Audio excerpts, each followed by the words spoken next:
السلام عليكم ورحمة الله وبركاته الحمد لله যাবতীয় প্রশংসা কেবলই মহান আল্লাহর জন্য, যিনি সকল কিছুর অধিপতি, পূত পবিত্র এবং সকল শান্তির উৎস। তিনি মুসলমানদের উপর তার পবিত্র ঘরের হজ পালনকে ফরজ করেছেন এবং এটিকে ইসলাম ধর্মের অন্যতম মূল স্তম্ভ হিসেবে নির্ধারণ করেছেন। আমি সাক্ষ্য দিচ্ছি যে এক আল্লাহ ছাড়া ইবাদতের যোগ্য আর কোনো উপাস্য নেই। তিনি সর্বময় ক্ষমতার অধিকারী এবং সব বিষয়ে সর্বজ্ঞানী।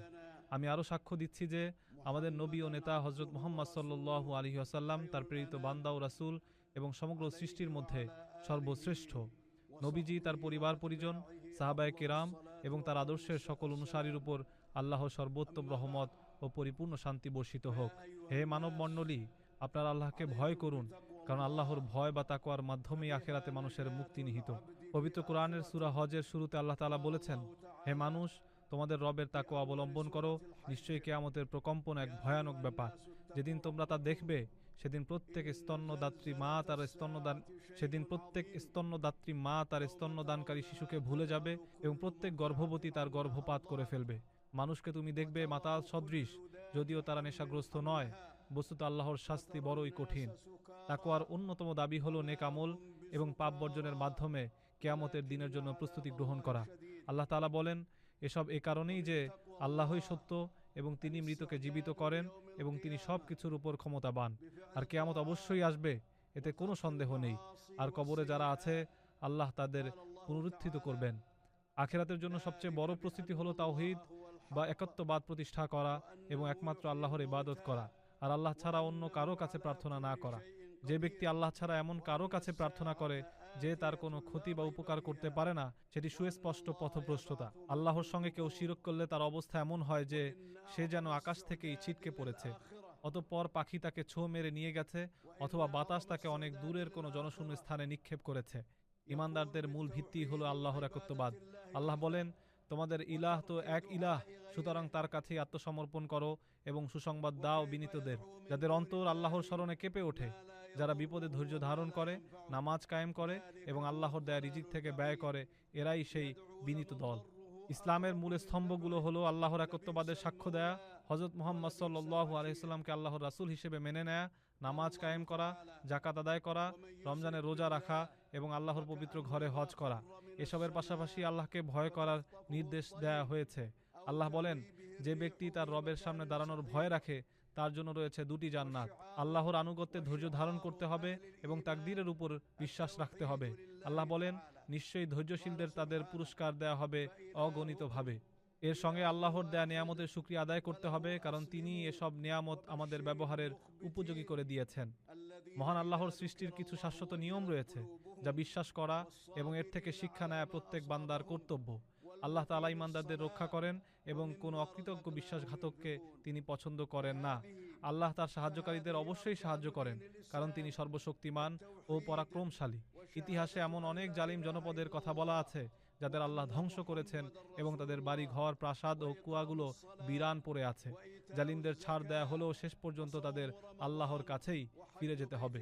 মহান আল্লাহ তার বন্ধু হযরত ইব্রাহিম আলাইহিস সালামকে মানুষের মধ্যে হজের ঘোষণা দেওয়ার নির্দেশ দিয়েছিলেন। আল্লাহ বলেন, মানুষের মধ্যে হজের ঘোষণা দাও, তারা তোমার কাছে আসবে পায়ে হেঁটে এবং সব ধরনের কৃষকায় উটে চড়ে বহুদূর থেকে, যাতে তারা নিজেদের কল্যাণের স্থানগুলোতে উপস্থিত হতে পারে এবং নির্দিষ্ট দিনগুলোতে আল্লাহর দেয়া চতুষ্পদ জন্তুগুলো জবাই করার সময় তার নাম স্মরণ করতে পারে। দূর দূরান্ত থেকে হাজিরা এখানে সমবেত হয়েছেন কেবল আল্লাহর সন্তুষ্টি অর্জন ও সওয়াবের আশায়। তারা এই পবিত্র ঘর এবং পবিত্র স্থানগুলোর সম্মান রক্ষার্থে এখানে এসেছেন। আল্লাহ বলেন, পবিত্র মসজিদ যা আমি নির্ধারণ করেছি সকল মানুষের জন্য, হোক সে স্থানীয় বা বহিরাগত, যে ব্যক্তি সেখানে জুলুমের মাধ্যমে সীমালঙ্ঘন করতে চায়, আমি তাকে যন্ত্রণাদায়ক শাস্তির স্বাদ আস্বাদন করাবো।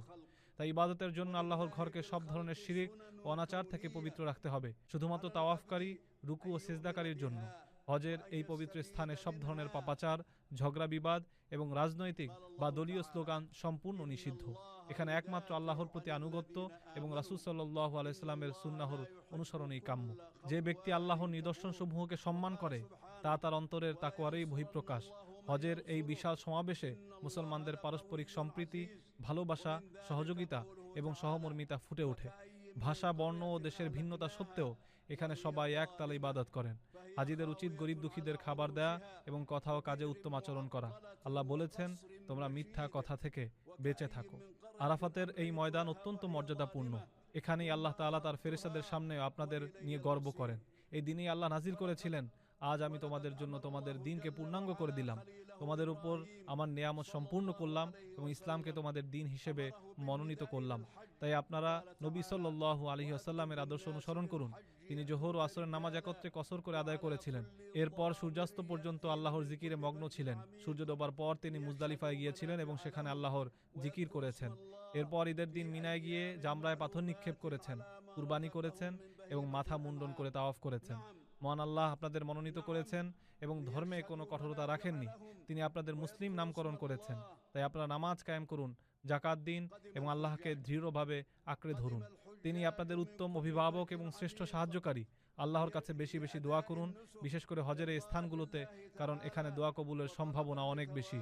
আরাফাতের দিনের দোয়া সবচেয়ে উত্তম। নবীজি সাল্লাল্লাহু আলাইহি সাল্লাম বলেছেন, আমি এবং আমার পূর্ববর্তী নবীদের শ্রেষ্ঠ দোয়া হলো লা ইলাহা ইল্লাল্লাহু ওয়াহদাহু লা শারীকা লাহু লাহুল মুলকু ওয়া লাহুল হামদু ওয়া হুয়া আলা কুল্লি শাইইন কদির। হে আল্লাহ, আপনি হাজীদের দোয়া ও ইবাদত কবুল করুন, তাদের কাজগুলো সহজ করে দিন, পাপ ক্ষমা করুন এবং তাদের নিরাপদে ও সফলতার সঙ্গে নিজ দেশে ফিরে যাওয়ার তৌফিক দিন। হে আল্লাহ, আপনি মুসলমানদের অবস্থাকে উন্নত করুন এবং তাদের সত্যের উপর ঐক্যবদ্ধ করুন। হে আল্লাহ, আপনি পবিত্র দুই মসজিদের খাদেম বাদশাহ সালমান বিন আব্দুল আজিজ এবং যুবরাজ মোহাম্মদ বিন সালমানকে আপনার পথে কাজ করার তৌফিক দান করুন। তারা আপনার বান্দাদের জন্য যে সেবা ও সুবিধা প্রদান করছেন তার উত্তম প্রতিদান তাদের দিন। হে আল্লাহ, আপনি আমাদের দুনিয়া ও আখিরাতের কল্যাণ দান করুন এবং জাহান্নামের আগুন থেকে রক্ষা করুন। নিশ্চয়ই আপনি দ্রুত হিসাব গ্রহণকারী। وعلى آله وصحبه وسلم تسليما كثيرا.